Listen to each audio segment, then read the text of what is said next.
Tu n'as peut-être pas l'impression d'être quelqu'un qui se détruit. Tu ne fais pas n'importe quoi. Tu ne fuis pas tes responsabilités. Tu n'es pas forcément paresseux, désorganisé ou indifférent à ta propre vie. Au contraire, tu essaies souvent d'être disponible, gentil, utile, fiable. Tu réponds aux messages, tu acceptes les demandes, tu rends service, tu évites les conflits, tu fais des efforts pour ne pas décevoir les autres. Vu de l'extérieur, cela peut même ressembler à une qualité. Mais il existe un piège très discret dans cette manière de vivre. À force de dire oui trop vite, tu peux finir par remplir ta vie avec tout, sauf ce qui compte vraiment pour toi. Si ce sujet te parle, abonne-toi à la chaîne et laisse un like. Ça aide énormément et surtout, ça permet à cette vidéo de toucher d'autres personnes qui sont épuisées, non pas parce qu'elles ne font rien, mais parce qu'elles vivent de plus en plus au service des urgences, des attentes ou des besoins des autres, pendant que leur propre vie attend encore au second plan. Le problème, ce n'est pas d'aider, ce n'est pas d'être généreux, ce n'est pas non plus d'accepter parfois des choses qui ne t'arrangent pas. Le vrai problème commence quand ton oui devient automatique, quand il sort avant même que tu aies eu le temps de te demander ce que cela va te coûter, quand tu acceptes par réflexe, par peur, par habitude ou par culpabilité, sans vérifier si ce que tu donnes laisse encore de la place à ta propre direction. Et c'est là que la situation devient dangereuse. Parce qu'une vie ne disparaît pas toujours à cause d'un grand drame. Elle peut s'effacer lentement, sous une accumulation de petits oui. Oui à une demande de plus. Oui à une réunion inutile. Oui à une faveur qui te vide. Oui à un appel que tu n'avais pas l'énergie de prendre. Oui à un projet qui n'est pas le tien.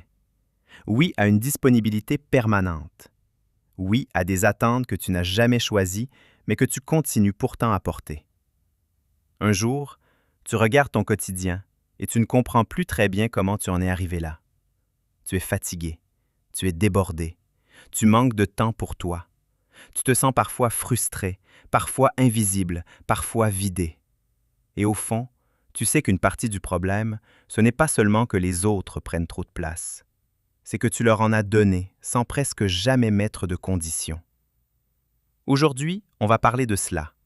On va voir pourquoi certaines personnes disent oui trop vite, pourquoi cela finit par voler leur énergie, leur attention et leur vie, et surtout comment apprendre à poser des limites sans culpabilité, sans dureté inutile, mais avec plus de clarté et de respect pour soi. Quand tu dis oui, il se passe quelque chose de très rapide à l'intérieur de toi.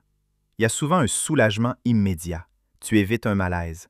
Tu évites la possibilité de décevoir. Tu évites une tension, une explication, un regard gêné, une réaction froide ou une désapprobation. Dire oui simplifie le moment présent.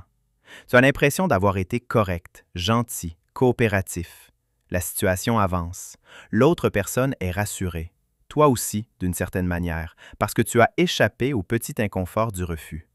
C'est pour cela que le oui automatique est si séduisant. Il te récompense tout de suite.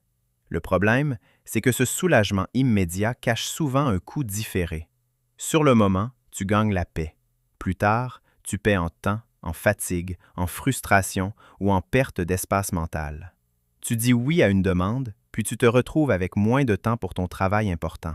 Tu dis oui à un appel, puis tu repousses ce que tu voulais enfin commencer. Tu dis oui à une sortie alors que tu es épuisé, puis tu t'en veux de ne jamais récupérer. Tu dis oui à une charge supplémentaire, puis tu te plains d'être débordé. Et dans chaque situation, le oui t'a protégé du petit inconfort immédiat, mais il a alimenté un inconfort plus profond, plus durable. Beaucoup de gens vivent ainsi sans s'en rendre compte. Ils croient qu'ils ont un problème de temps, alors qu'ils ont parfois un problème d'accès trop facile à leur temps. Ils croient qu'ils sont victimes d'un quotidien trop lourd, alors qu'une partie de ce quotidien s'est construite sur des accords qu'ils n'ont jamais vraiment examinés. Dire oui n'est donc pas un geste neutre, c'est un choix qui engage ta vie. Même quand il semble petit, il utilise de l'énergie réelle, du temps réel, de l'attention réelle. Et si tu ne regardes jamais à qui, à quoi et pourquoi tu dis oui, tu peux finir par devenir très présent pour tout le monde, sauf pour toi. Beaucoup de personnes aiment penser qu'elles disent oui parce qu'elles sont généreuses. Et parfois, c'est vrai. Il existe de vrais élans d'aide, de coopération, de présence. Mais si tu regardes plus honnêtement, tu verras que tous tes oui ne viennent pas d'un endroit aussi libre. Tu peux dire oui parce que tu as peur d'être mal vu. Tu peux dire oui parce que tu veux paraître fiable. Tu peux dire oui parce que tu as du mal à supporter l'idée que quelqu'un soit déçu à cause de toi. Tu peux dire oui parce que tu préfères te compliquer la vie plutôt que d'assumer quelques secondes de tension. Tu peux aussi dire oui parce qu'au fond, tu as besoin d'être nécessaire. Et cela change tout. Parce qu'à partir du moment où ton oui sert surtout à calmer tes peurs ou à protéger ton image, il n'est plus vraiment un cadeau. Il devient une stratégie. Tu ne réponds plus seulement à la situation, tu réponds à ton propre besoin d'éviter le rejet, le conflit, la culpabilité ou l'impression d'être égoïste. Et c'est précisément pour cela que ce type de oui finit par épuiser. Il ne vient pas d'un choix tranquille, il vient d'une pression intérieure. Ce mécanisme est difficile à voir, car il peut porter un masque très noble. À l'extérieur, tu sembles serviable. À l'intérieur, tu te forces peut-être. Tu acceptes, puis tu ressens du poids. Tu rends service, puis tu accumules du ressentiment. Tu souris, puis tu te plains en silence. Tu es présent, mais tu n'es pas disponible de manière sincère. Tu es là, mais au prix d'un éloignement progressif de toi-même. Le vrai sujet n'est donc pas simplement d'apprendre à dire non. Le vrai sujet est de comprendre ce qui, en toi, pousse certains oui à sortir avant même que tu aies consulté ton propre besoin. Car tant que tu n'identifies pas ce moteur intérieur, tu continueras à croire que ton problème vient uniquement des autres. Pourtant, bien souvent, les autres ne font qu'accepter un accès à toi que tu n'as jamais appris à réguler. Il est facile de croire qu'un petit oui n'a pas beaucoup d'impact. 5 minutes ici, un service là, un appel de plus, une disponibilité rapide, un déplacement improvisé, une réponse immédiate, un projet supplémentaire. Pris isolément, rien de tout cela ne semble dramatique. Mais ta vie ne se construit pas seulement avec de grands choix. Elle se construit aussi avec toutes les petites places que tu distribues chaque jour. Chaque fois que tu dis oui, quelque chose doit s'adapter. Ton attention se déplace, ton énergie est entamée, ton emploi du temps se resserre, ton espace mental se fragmente. Et même si l'action elle-même n'est pas énorme, elle reste connectée à tout le reste. Elle réduit un peu la place disponible pour ta concentration, pour ton repos, pour ton projet, pour ta réflexion, pour ton calme ou pour ce que tu voulais enfin faire pour toi. C'est pour cela qu'il faut arrêter de penser le oui uniquement à l'échelle de l'instant. Il faut le penser à l'échelle de la trajectoire. Une personne ne perd pas sa direction parce qu'elle a fait une seule erreur. Elle la perd parfois parce qu'elle a laissé trop de petits détours s'accumuler. Elle voulait écrire, créer, lancer quelque chose, apprendre, se recentrer, prendre soin d'elle, mais chaque journée se remplit d'autres choses. Pas forcément de catastrophes, souvent de petites acceptations répétées qui paraissaient raisonnables sur le moment. Le plus dur, c'est que ces petits oui sont souvent socialement valorisés. On t'a appris qu'être disponible était une qualité, qu'être arrangeant était noble, qu'être flexible était mature, qu'être toujours là montrait ton sérieux. Et il y a une part de vérité dans tout cela, mais seulement si cette disponibilité reste compatible avec ta propre vie. À partir du moment où tout le monde peut entrer dans ton temps plus facilement que toi-même, tu n'es plus généreux. Tu es ouvert de façon dangereuse. Et cette ouverture excessive finit par te priver d'une chose essentielle, la continuité. Or, sans continuité, il devient très difficile de construire quelque chose de profond, de stable ou de vraiment personnel. C'est peut-être la phrase la plus importante de cette vidéo. Quand tu dis oui à tout, tu ne deviens pas quelqu'un qui a plus de vie. Tu deviens souvent quelqu'un qui a moins de priorités claires. Car chaque oui implique un non quelque part, même si ce non reste invisible. Tu dis oui à une demande imprévue et tu dis non à une heure de travail profond. Tu dis oui à une nouvelle disponibilité et tu dis non à ton repos. Tu dis oui à une réunion sans importance et tu dis non à un moment de silence dont tu avais besoin. Tu dis oui à des attentes extérieures et tu dis non à ta propre direction. Le problème, c'est que les noms les plus coûteux sont souvent silencieux. Tu n'entends pas ton projet te dire qu'il a été ignoré. Tu n'entends pas ton corps protester tout de suite quand tu sacrifies encore une soirée de récupération. Tu n'entends pas ta créativité fermer la porte au moment exact où tu disperses ton énergie une fois de plus. Tu n'entends pas ta propre vie te dire « tu es encore en train de me remettre à plus tard ». Mais ces noms s'accumulent, et avec le temps, ils forment une réalité. Tu vis de moins en moins en fonction de ce que tu veux profondément et de plus en plus en réaction à ce que les autres attendent. C'est là qu'apparaît une forme de tristesse particulière. Tu n'es pas seulement fatigué, Tu es frustré de voir que ce qui t'importe vraiment avance lentement, alors que tu passes ta vie à être occupé. Tu as l'impression de faire beaucoup, mais pas forcément ce qui compte le plus. Et cela crée un épuisement étrange, parce que tu n'es pas inactif. Tu es même souvent très actif. Mais ton activité nourrit davantage l'extérieur que l'intérieur. Il faut donc réapprendre une vérité simple. Tous les oui ne se valent pas. Certains construisent, d'autres dispersent. Certains servent tes valeurs, d'autres les diluent. Certains expriment ta générosité, d'autres trahissent ton absence de limite. La maturité n'est pas de dire oui le plus possible. La maturité est de savoir à quoi ton oui doit appartenir. Beaucoup de personnes savent intellectuellement qu'elles devraient poser plus de limites. Elles ont déjà lu cela, entendu cela, peut-être même répété cela à d'autres. Mais quand la situation se présente, elles n'y arrivent pas. Pourquoi? Parce que le problème n'est pas logique, il est émotionnel. Dire non active souvent une culpabilité immédiate. Tu as peur de passer pour quelqu'un de dur, froid, égoïste, ingrat ou compliqué. Tu te dis que ce n'est pas si grave, que tu peux bien faire un effort, que l'autre a peut-être vraiment besoin de toi, que refuser va créer un malaise inutile. Et très vite, ton esprit transforme le refus en faute morale. Pourtant, il faut voir une chose essentielle. La culpabilité n'est pas toujours un signal que tu fais quelque chose de mal. Parfois, c'est simplement le signe que tu es en train de sortir d'un ancien conditionnement. Si tu as longtemps associé la valeur personnelle à la disponibilité, alors poser une limite semblera naturellement inconfortable. Non pas parce que la limite est mauvaise, mais parce qu'elle entre en conflit avec une habitude émotionnelle profonde. Tu as appris à être aimé en étant pratique. Tu as appris à être rassuré en étant utile. Tu as appris à éviter les tensions en t'adaptant. Alors forcément, choisir autre chose te paraît étrange au début. Mais cette culpabilité ne doit pas devenir ton guide. Car si tu la laisses décider à ta place, tu continueras à confondre bonté et abandon de soi. Tu penseras être une bonne personne alors que tu es simplement incapable de te protéger. Tu continueras à faire passer le confort émotionnel des autres avant ta stabilité. Et tu finiras par appeler cela de la générosité, alors que c'est souvent une incapacité à supporter l'idée de ne pas être disponible. Apprendre à poser des limites, ce n'est pas devenir dur, c'est devenir plus honnête. Tu ne peux pas être vraiment présent pour les autres si tu es constamment en train de te trahir pour rester acceptable. À long terme, cette stratégie détruit autant la qualité de ton aide que la qualité de ta vie. L'une des grandes peurs autour du non, c'est l'idée qu'il casse quelque chose dans la relation. Comme si refuser revenait automatiquement à blesser, humilier ou couper le lien. Pourtant, dans une relation saine, une limite n'est pas une attaque. C'est une information claire sur ce qui est possible ou non. Dire « je ne peux pas » n'est pas dire « tu ne comptes pas ». Dire « pas maintenant » n'est pas dire « je m'en fiche ». Dire « je ne suis pas disponible pour ça » n'est pas dire « tu n'as pas le droit de demander ». Cela signifie seulement que tu reconnais tes limites réelles et que tu refuses de mentir sur ta capacité. Beaucoup de gens n'ont pas peur de refuser une demande. Ils ont peur de ne plus contrôler l'image qu'ils renverront ensuite. Ils veulent dire non sans que personne ne soit déçu, sans que personne ne réagisse, sans que rien ne change. Mais cela n'existe pas toujours.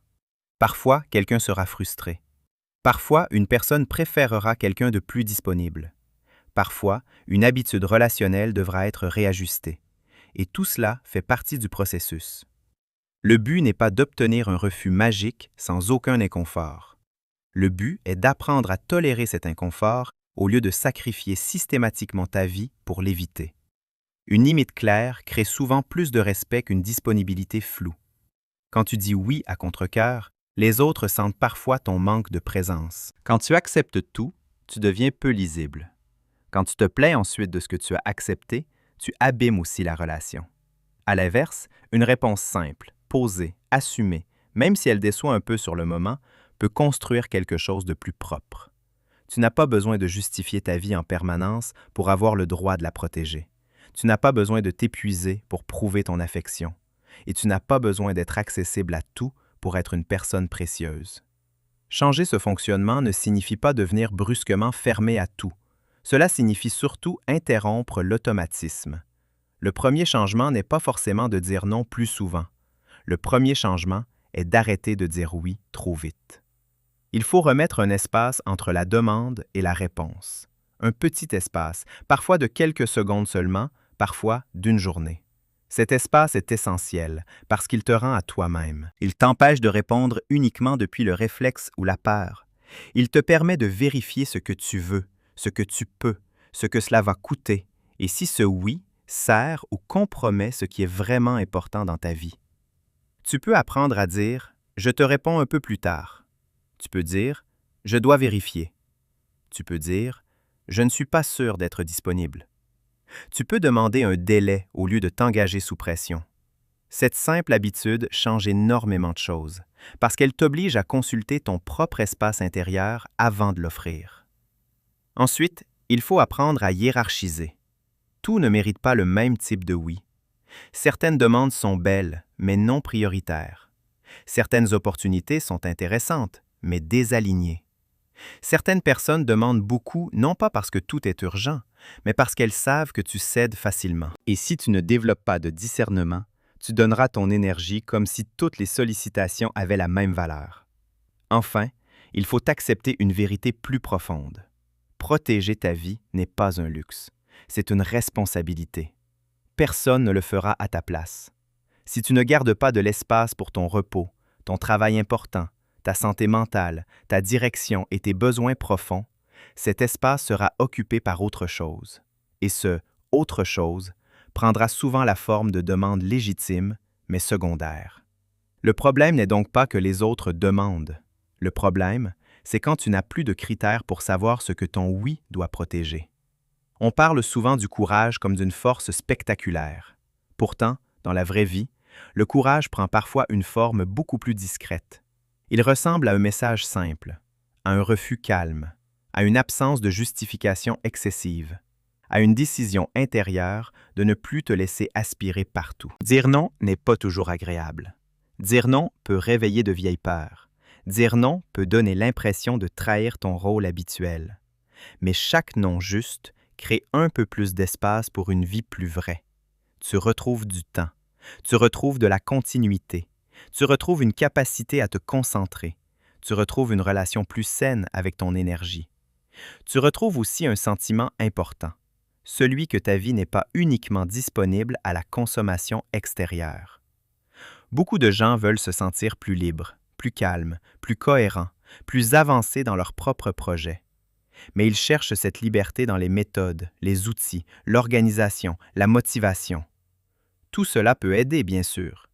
Pourtant, une partie décisive de cette liberté se joue dans un endroit plus simple, la capacité à ne pas céder automatiquement. Une vie plus alignée ne se construit pas seulement en ajoutant de bonnes habitudes, elle se construit aussi en refusant ce qui te disperse. Et à mesure que tu apprends à faire cela, quelque chose change profondément. Tu ne te sens plus cruel quand tu te protèges. Tu ne te sens plus obligé de tout porter. Tu comprends qu'un oui n'a de valeur que s'il reste un vrai choix. Et tu découvres que ta présence devient plus sincère quand elle n'est plus arrachée à ta fatigue ou à ta culpabilité. Le but n'est pas de devenir distant. Le but est de devenir habitable pour toi-même. Tu dis peut-être oui trop vite, non pas parce que tu es faible, mais parce que tu as appris à te sentir correct, utile ou rassuré en étant disponible. Tu as peut-être confondu la bonté avec l'accès illimité. Tu as peut-être cru que protéger les autres du malaise était plus important que protéger ta propre vie de l'effacement. Mais ce fonctionnement a un prix. À force de dire oui à tout, tu finis souvent par dire non à ton temps, à ton énergie, à tes projets, à ton calme, à ta direction et parfois à la partie la plus vivante de toi. La bonne nouvelle, c'est que ce mécanisme n'est pas une fatalité. Tu peux apprendre à ralentir. Tu peux remettre un espace entre la demande et la réponse. Tu peux tolérer un peu plus de culpabilité sans la prendre pour une vérité. Tu peux poser des limites simples. Tu peux choisir avec plus de conscience ce qui mérite réellement ta présence. Et surtout, tu peux comprendre quelque chose d'essentiel. Ta vie n'est pas faite pour être occupée entièrement par les attentes des autres. Elle n'est pas faite pour être un terrain disponible en permanence. Elle est faite pour être habitée. Alors peut-être qu'à partir d'aujourd'hui, avant de dire oui, tu peux te poser une question plus honnête. Est-ce que ce oui sert vraiment ce que je veux construire ou est-ce qu'il me fait encore m'éloigner de ma propre vie? Parce qu'au fond, le vrai danger n'est pas de décevoir parfois quelqu'un. Le vrai danger, c'est de te décevoir toi-même assez longtemps pour finir par ne plus reconnaître la vie que tu